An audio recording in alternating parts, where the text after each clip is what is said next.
All right, so here we got mild steel 5160 and more mild steel. So you probably guessed it, we are doing a sand my. We'll put the high carbon in the middle so we have a good edge. Like so. Giant stack. I've never forge welded anything like this. It's 3 inches wide by 4 inches long, about a little over 1.5 inches thick. So it's going to be a trick. So what am I making? Right there. Little zombie hacker slash kitchen cleaver. I don't know, something like that.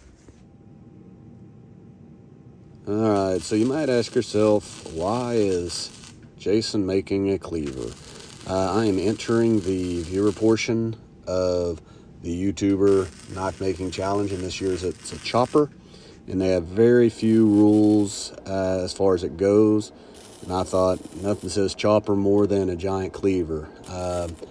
Cleaver also holds a little personal thing for me. Before my dad passed away, he kept wanting to make a cleaver. We kept waiting for him to start feeling a little bit better, and he just never did. So I'm gonna make this one for my dad in a sense. Lots of challenges for me on this. As you can see, it doesn't fit in the forge, so I end up using the side door. I have a feeling that as this thing stretches out and gets wider, it's going to be even more difficult. But I think it's going to be a blast.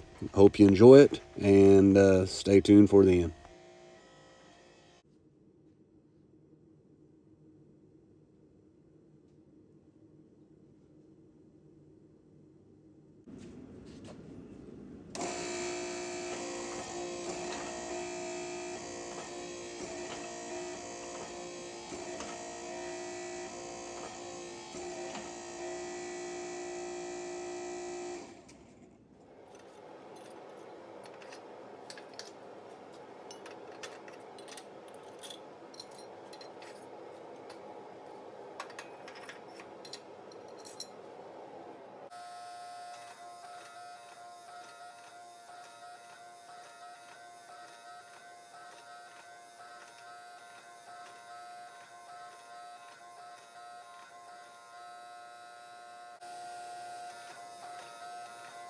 So once I feel like this thing has been officially forge welded together, everything's sticking like it's supposed to, or at least I hope it is, I divert my attention to widening this thing out.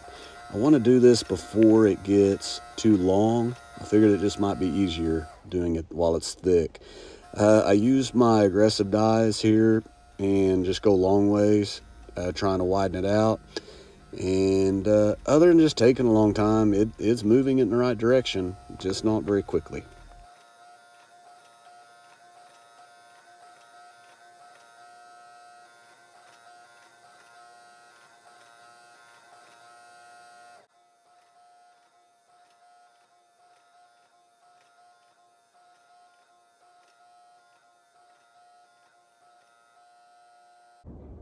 All right, so I thought I would take a break here and give an update.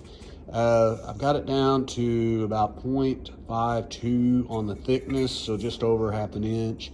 I've got it just under 4 inches wide and about 10 inches long. Still have a lot of forging. I haven't been showing it all because the whole video is going to be full of forging if I show every step. It's taking a long time.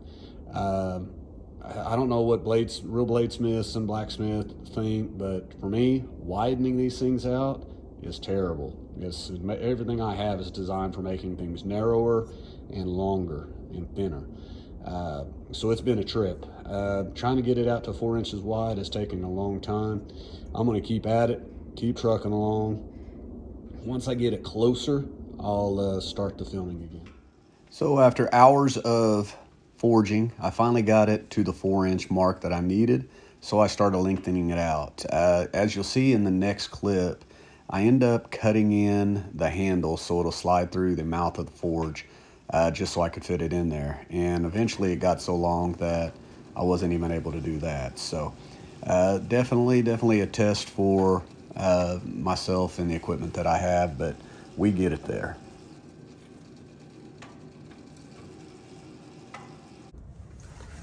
Holy cow, that was a chore to get that sucker drawn out. So I've got it traced on. I'll take it over to the angle grinder cutoff wheel and get this thing shaped. I'm still going to have to do a little bit of forging. The handle here is a little thick. I couldn't fit the whole thing in my forge, so I had to heat it up a little bit at a time, and I just could not reach this. So once I cut it off, I should be able to fit it in. So anyhow, now to finally actually making a cleaver.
As I finish up the bevels, I go to the quench. In this quench, I learn a valuable lesson, and it only cost me about $50 worth of oil. So I'll share my lesson with you. I about burnt down my shop. So as I put this in, I'd only bought a gallon of this Parks AAA, and I just could not get the full coverage of the knife in. So basically doing an edge quench. Well, the top of the knife was still hot. It ignited the fumes, and the whole barrel or pan or can, whatever you want to call it, caught on fire.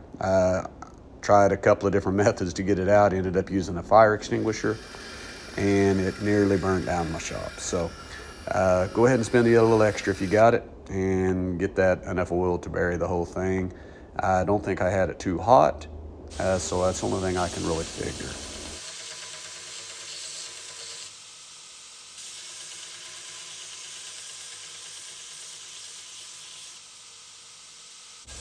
So on to the handles, and this happens to be the wood that my dad was wanting to use. I'm not sure how good a quality it's going to be for a knife handle, but it's pretty, and it's just going to be something that I hang on to anyways. So that's what we're using, and the old linseed oil brings it to life here.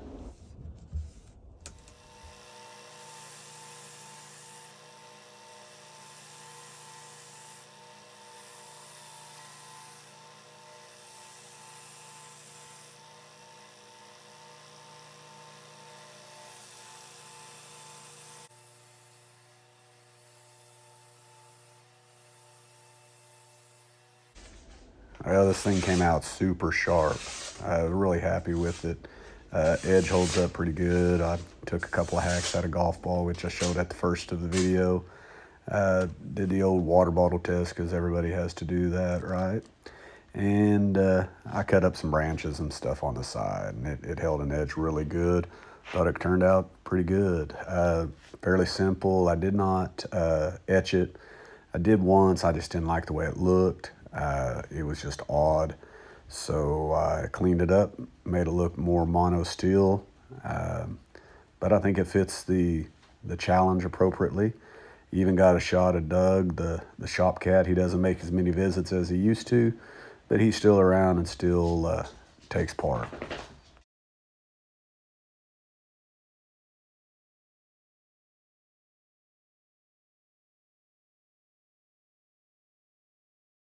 I really appreciate you watching, and if you would, like and subscribe.